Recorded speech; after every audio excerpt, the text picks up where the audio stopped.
ஓம் சைராம், ஜெய் சைராம். என் அன்பின் பிரியமே, விடிந்தால் கதிரவன் வருவான், பூக்க வைப்பான் என சூரியகாந்தி கொண்ட நம்பிக்கை போல உனக்கும் ஒரு காலம் உண்டென்று நீ ஏன் யோசிக்க மறுக்கிறாய்?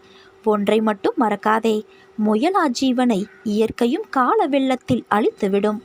முதுகெலும்பில்லா மலர்கொடி கூட கம்பை பற்றி வளரும்போது உனக்கென்ன? விண்ணுக்கு குறிவை. உன் முயற்சியால் சில விண்மீன் கூட வந்து விழலாம் உந்தன் காலடியில். முயற்சி செய், வெற்றி நிச்சயம். மனித உடம்பில் உள்ள ஒரு உறுப்பை வைத்து ஒருவரின் பண்பை எடை போட முடியும் என்றால் அது நாக்குதான். நாவின் வன்மையால் இவ்வுலகத்தில் வாழ்ந்தோரும் உண்டு, வீழ்ந்தோரும் உண்டு. நாக்கை நமது கட்டுப்பாட்டுக்குள் எப்பொழுதும் வைத்திருக்க வேண்டியது மிக அவசியமாகும். தேவையற்ற பேச்சை எப்போதும் யாரிடமும் பேசாமல் இருப்பது நல்லது. பேசும்போது நன்றாக சிந்தனை செய்து பேசினால் நன்மையே விளையும். யாரிடமும் அவர் மனம் புண்படும்படி பேசக்கூடாது. அவ்வாறு பேசினால் அதற்கான துன்பம் வந்து சேரும். நாக்கை அடக்கி ஆள கற்றுக்கொண்டால் உடலுக்கும் மனதுக்கும் நல்லது. பேரரசன் ஒருவனிடம் வலிமை மிக்க யானை ஒன்று இருந்தது. போர்க்களம் செல்லும் போதெல்லாம் அதன் உடல் முழுவதும் வாட்கள் நிறைந்த கவசங்களால் மூடப்பட்டிருக்கும். அதன் வாளிலும் இரும்பு குண்டு ஒன்று இணைக்கப்பட்டிருக்கும். போர் சமயங்களில் அந்த யானையின் துதிக்கையில் அம்பு படாமல் இருக்க துதிக்கையை நன்றாக சுற்றி வைத்து கொள்வதற்கு பழகியிருந்தான் பாகன். ஒரு நாள் போர்க்களத்தில் அரச யானை புகுந்து எதிரி படைக்கு பேரழிவை தந்தது. அதன் அங்கங்களில் பொருத்தப்பட்டிருந்த ஆயுதங்களில் ஒன்று கீழே விழுந்ததும் அதை எடுக்க அதுவரை வளைத்து வைத்து இருந்த துதிக்கையை நீட்டியது யானை. இதை கண்ட பாகன் துதிக்கையின் மீது எதிரிகள் ஈட்டியை எறிவதற்குள் விரைவாக களத்திலிருந்து அந்த யானையை வெளியேற்றி கொண்டு வந்தான். அரண்மனையில் அரசனை சந்தித்த பாகன், அரசே, நேற்றைய போரில் நமது யானை போர்க்களத்தில் சுருட்டி வைத்திருந்த தனது துதிக்கையை வெளியே நீட்டிவிட்டது. இனி அது போருக்கு பயன்படாது என்றான். அரசனும் அந்த யானையை இனி போரில் பயன்படுத்த வேண்டாம் என்று சொல்லிவிட்டார். மனிதர்கள் தங்கள் நாவை அடக்கும் வரையில்தான் நன்மை அடைவார்கள். துதிக்கையை சுருட்டி வைக்கும் வரைதான் யானைக்கு பாதுகாப்பு இருக்கும். தேவையில்லாத இடங்களில் துதிக்கையை சுருட்டி வைத்து கொள்ளும் யானையைப் போல அவசியமில்லாத இடங்களில் தங்களது நாவை கட்டுப்படுத்த வேண்டும். நாக்கின் நீளம் 3 அங்குலம்தான். ஆனால் அது 6 அடி மனிதனையும் கொன்றுவிடும். வெறுப்பிலும் கோபத்திலும் மகிழ்ச்சியிலும் கூட வார்த்தைகளை நாம் அளந்து பேச வேண்டும். அது நமக்கு திரும்பி வரும்போது எல்லாமே மாறிவிடும். தோல்விகள் சூழ்ந்தாலும் இருளை விளக்கும் கதிரவன் போல அதனை நீக்கி அடுத்தடுத்த வெற்றி படியில் காலடி எடுத்து வை. முடியும் வரை அல்ல, உன் இலக்கினை அடையும் வரை. உன் பாரத்தையும் வலியையும் நான் என் மீது ஏற்றிக்கொண்டு உனக்கு சுகத்தை மட்டுமே நான் வழங்குவேன். யார் உன்னை புறக்கணித்தால் என்ன? இந்த பிரபஞ்சம் எப்போதும் உன்னை தன் அன்பால் கருணையால் அரவணைத்து கொண்டுதான் இருக்கிறது. சூரியனோ சந்திரனோ என்றாவது உன்னை புறக்கணித்து தன் ஒளியை உனக்கு தர மறுத்ததுண்டா? இயற்கை ஒருபோதும் உன்னை புறக்கணிப்பது இல்லை. உன் மீது எல்லையில்லா கருணை கொண்டிருக்கும் இயற்கையை மறந்து நீ மனிதர்களின் புறக்கணிப்பு குறித்து கவலை கொள்கிறாய். அது மனதின் வேலை. உண்மையில் எத்தனையோ மனிதர்கள் உன்னை புறக்கணிப்பதுண்டு. எத்தனையோ மனிதர்களை நீயும் புறக்கணிக்கின்றாய். எல்லா புறக்கணிப்புகளும் உனக்கு வலியை தருவதில்லை. ஆனால் சில மனிதர்களை மனம் கூழாங்கற்களாக நினைக்கின்றது. சில மனிதர்களை மனம் விலையுயர்ந்த வைரம் போல மிக உயர்வாக நினைக்கிறது. அவர்களின் அன்பிற்கும் அங்கீகாரத்திற்கும் ஏங்குகிறது. கூழாங்கற்களின் புறக்கணிப்பு வலியை தருவதில்லை. வைரத்தின் புறக்கணிப்பு வலியை தருகிறது. இது மனதின் உயர்வு தாழ்வு மனப்பான்மையினால் விளைவது. அதனால் பிறரை உயர்வாக கருதும்போது உன்னை நீயே தாழ்வாக கருதுகின்றாய். பிறரை தாழ்வாக கருதும்போது உன்னை நீயே உயர்வாக கருதி கொள்கிறாய். உன்னை நீ தாழ்வாக கருதும் தருணத்தில் வரும் புறக்கணிப்பு உனக்கு வலியை தருகின்றது. உன்னை உயர்வாக கருதும் தருணத்தில் வரும் புறக்கணிப்பை வலியில்லாமல் உன்னால் கடந்து செல்ல முடிகிறது. இவை அனைத்தும் உன் மனதின் கற்பனை நிலைப்பாடுகளே அன்றி உண்மையில் இயற்கையில் அத்தகைய உயர்வு தாழ்வு ஏதும் இல்லை. சிறு புல்லும் பெருஞ்சூரியனும் இயற்கையில் சமமாகவே உள்ளன. அதனால் இப்போது உனக்கு தேவை சமநோக்கு பார்வை. தியானம் செய், இயற்கையை நேசி, உன் வழிகள் மறையும். பாராட்டுக்காக ஏங்கும் நேரத்தில் நீ எத்தனை பேரை பாராட்ட மறந்திருக்கிறாய் என்று எண்ணிப்பார். இது இயல்பே என்று எண்ணு. வேகமாக சென்று கொண்டு இருக்கும்போது பார்க்கும் இயற்கை அழகை நின்று பார்க்க உனக்கு நேரம் இருப்பதில்லை. அதற்காக இயற்கை தாம் அழகை குறைத்து கொள்வதும் இல்லை. அது இயல்பாய் இருக்கிறது. அதே போல நீயும் உன் கடமைகளை இயல்பாய் செய். எல்லாம் மாறும். உன் மனம் மாறினால் செயல் புரியும் கடமை மாத்திரம்தான் உன்னுடையது. அதற்கு பலனை அளிப்பவர் எல்லாம் வல்ல உன் இறைவன் என்னும் நான். நம்பிக்கை எவரிடம் உள்ளதோ அவருடைய செயல்கள் அனைத்தும் வெற்றியடையும். என் தங்கமே, வாழ்க்கையில் அடுத்த நிமிடங்கள் என்ன நடக்கும் என்பதில்தான் மனிதனின் வாழ்நாளுடைய அர்த்தங்கள் அடங்கியுள்ளது. அந்த அர்த்தங்களுக்கு நாம் ஓடுகின்ற ஓட்டம், அதில் நிதானமாக ஓடுபவர்கள் சில பேர். சிலர் எதற்காக, ஏன் என ஒன்றும் தெரியாமல் ஓடுகிறார்கள். இந்த தற்போதைய உலகத்தை பார்க்கும்போது விடிவது அதில் ஓட்டம் மட்டும்தான். கண்களுக்கு தெரியாது. ஏதோ சிறு சிறு இடத்தில் அன்பு, பரிவு, பாசம் என சிலரின் மனதில் பார்க்க முடிகிறது. அப்படிப்பட்ட சூழலில் என் பிள்ளைகளான நீயும் என் கண்களுக்கு வித்தியாசமாக தெரிகின்றாய். நேர்மறை உலகில், நேர்மறையான சூழ்நிலையில் மனிதர்களிடத்தில் வாழ்வது சுலபம். நேர்மறை உலகம்தான். ஆனால் சில மோசமான எதிர்மறையான குணங்களை நீ கடந்து வந்துதான் ஆக வேண்டும். இது வெள்ளத்தில் தத்தளித்தவனுக்கு அவன் முழுகும் நேரத்தில் அவனுக்கு கிடைத்த கைப்பிடி என்பது போல. அவன் உயிர் காக்கும் தெய்வம் அந்த நேரத்தில். அதுதான் உன் இப்போதைய வாழ்க்கையின் நிகழ்வு. நீ எதற்கும் பதைக்காதே. என் கை எப்போதும் உன்னை காக்கும். விரைவில் நீ மேலோங்கி உன்னை பார்த்து நகைத்தவர்களுக்கு முன்னிலையில் நிமிர்ந்து பார்க்க நான் செய்வேன். அதனால் நீ கலங்காதே குழந்தையே.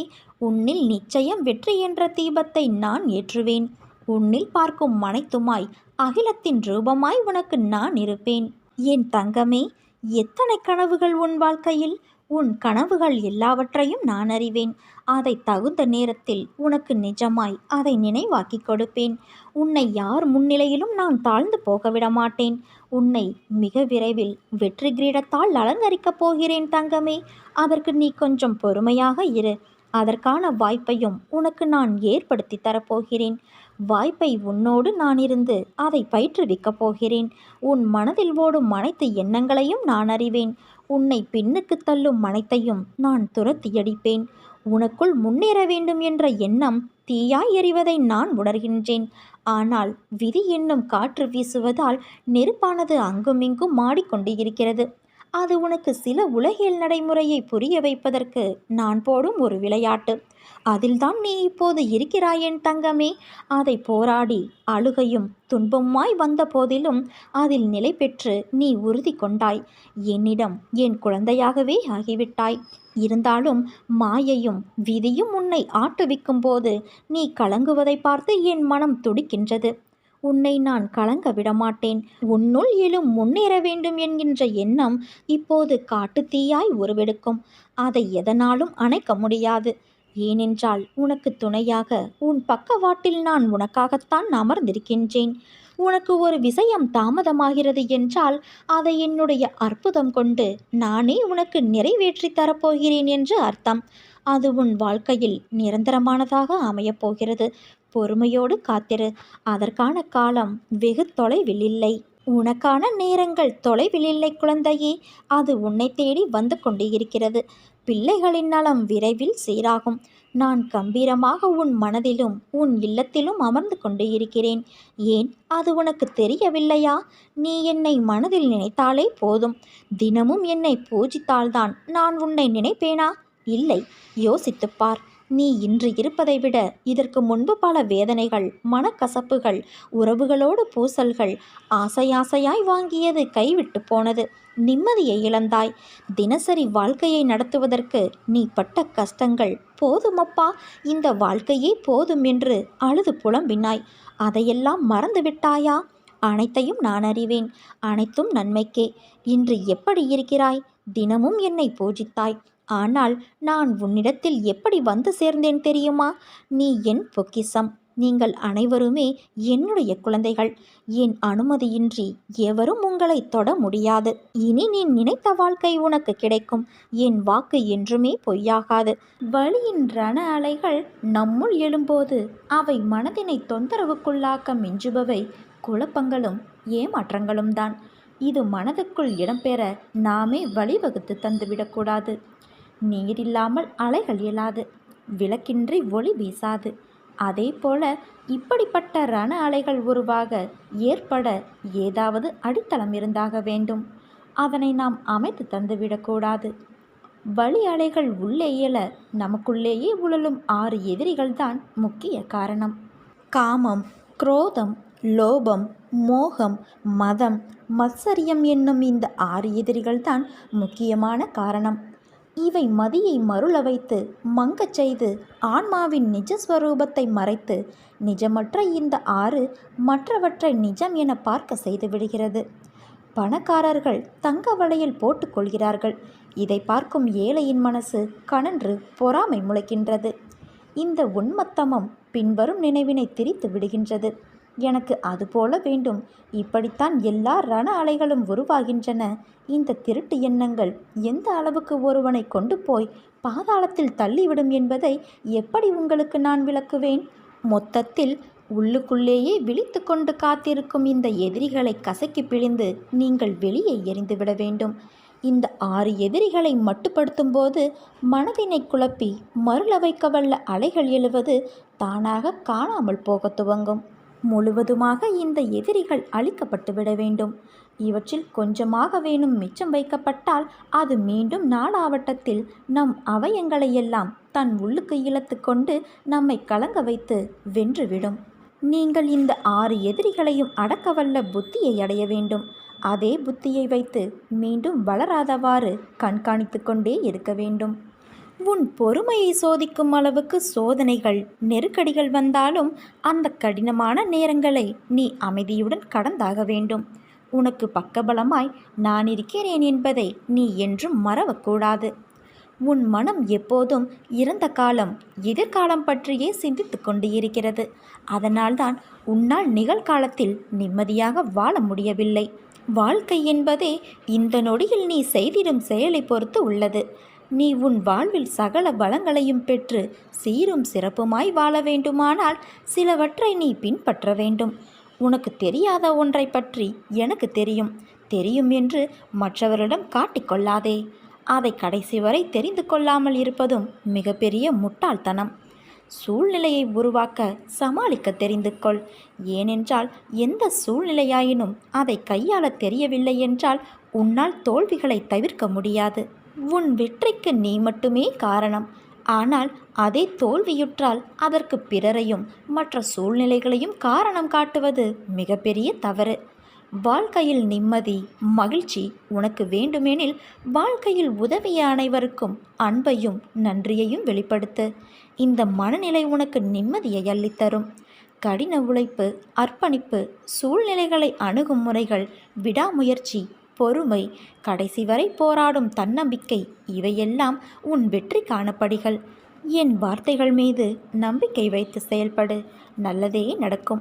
நீ என் பரிபூரண அருளும் ஆசிர்வாதமும் அன்பும் பெற்ற என் செல்ல பிள்ளை. இந்த உலகம் இன்னும் உன்னை போல மாறவில்லையே என்று நான் அடிக்கடி நினைத்து கொள்கின்றேன். எத்தனை கவலை, கஷ்டங்களை நீ தைரியமாக சந்தித்து அனைத்திலும் வெற்றி பெற்று வெற்றி கிடைக்காதவற்றில் இதில் அப்பாவுக்கு விருப்பமில்லை என்று ஒதுக்கி தள்ளி, அடடா நீ நடந்து வந்த பாதைகளை நான் திரும்பி பார்க்கிறேன். பெருமையாகவும் பெருமிதமாகவும் இருக்கிறது என் தங்கமே. யாரேனும் ஒருவர் தன்னை பாபாவின் குழந்தையாக பாவித்து பாபாவிடம் வேண்டிய அளவு சரணடைந்து அந்த சரணாகதியை முழுமையானதாக செய்து கொள்ள முயற்சிகள் முழுவதும் எடுத்துக்கொண்டு விட்டால் பாபா அவருடைய எல்லா சுமைகளையும் ஏற்க முன்வந்து அந்த பக்தரை உண்மையிலேயே தனது குழந்தையாக ஆக்கிக்கொள்கிறார். அவனுடைய பொறுப்புகள் எல்லாவற்றையும் பாபாவே ஏற்பார். பாபாவே கூறியுள்ளபடி ஒருவன் காண்பது என்னை மட்டுமே. எனினும் என்னை பற்றிய பேச்சுக்களையே செவி மடிப்பினும் என்னிடம் மட்டும் பக்தி கொள்வானாயினும் ஒருவர் முழு மனதுடன் என்னை நாடி என்னிடமே நிலைத்திருப்பின் அவன் உடல், ஆன்மா இரண்டை பற்றியும் எந்தவித கவலையும் கொள்ள தேவையில்லை. பாபாவிடம் பக்தி செலுத்துவோர் இங்கு ஏராளமானோர் உள்ளனர். ஆனால் பாபாவிடம் சரணடைந்து அவரது குழந்தையாக வேண்டுபவர்கள் எத்தனை பேர்? மனித குலத்தில் உள்ள பெரும் குறை இது. சுலபமாக அளிக்கப்படுவதை யாரும் மதிப்பது இல்லை. தமது குழந்தைகளுக்கு அமானுஷ்யமான அதிசயத்தக்க உதவி பாபா அளித்த நூற்றுக்கணக்கான சம்பவங்களுக்கு பின்னரும் விசுவாசம் ஏற்படவில்லை என்பது ஆச்சரியமாக உள்ளது. உண்மையிலேயே நீ பாபாவிடம் சரண் புகுந்துவிட்ட குழந்தையெனில் வேண்டியதை அளிக்க தயாராக பாபா இருப்பதை நீ உணர்வாய். பாபாவிடம் இந்த கணமே பூரண சரணாகதியடைந்து பார். மற்ற எல்லாவற்றையும் பாபா பார்த்து கொள்வார். நீ எதிர்பார்க்கும் இடத்திலிருந்து ஒரு நல்ல தகவல் நாளை உன்னை வந்து சேரும். இது உன் சாய்தேவாவின் என் சத்திய வாக்கு. கடவுள் நம்பிக்கை உள்ளவர்களுக்கு முடியாதது எதுவும் இல்லை. கடின உழைப்பால் மட்டுமே கடவுள் நம்பிக்கையை வளர்க்க முடியும் என்று பலர் நினைக்கிறார்கள். பரம பாதுகாவலரான பாபாவிடம் நாம் சரணாகதியடைந்து முழு மனதுடன் பிரார்த்தனை செய்தால் அவர் மீது உறுதியான நம்பிக்கையின் சக்தியை அவர் நமக்கு வழங்குவார். பாபாவின் மீது அத்தகைய உறுதியான நம்பிக்கையை வளர்க்க நாம் தொடர்ந்து அவருடைய நாமத்தை ஜபிக்க வேண்டும். அவருடைய தெய்வீக தங்குமிடத்தை தேடுவதற்காக அவரது லீலைகள், அவரது உறுதியான வார்த்தைகளை நினைவுபடுத்த வேண்டும். பாபாவின் நாமத்தை உச்சரிப்பதன் மூலமும் அவருடைய உபதேசங்களை சிந்திப்பதன் மூலமும் நாம் நமது நிலையற்ற மனதை கட்டுப்படுத்தி கொண்டால் பாபா நமக்கு அறிவூட்டி நம் இதயத்தில் நம்பிக்கையின் கோட்டையை உருவாக்கி அங்கேயே குடியிருப்பார்.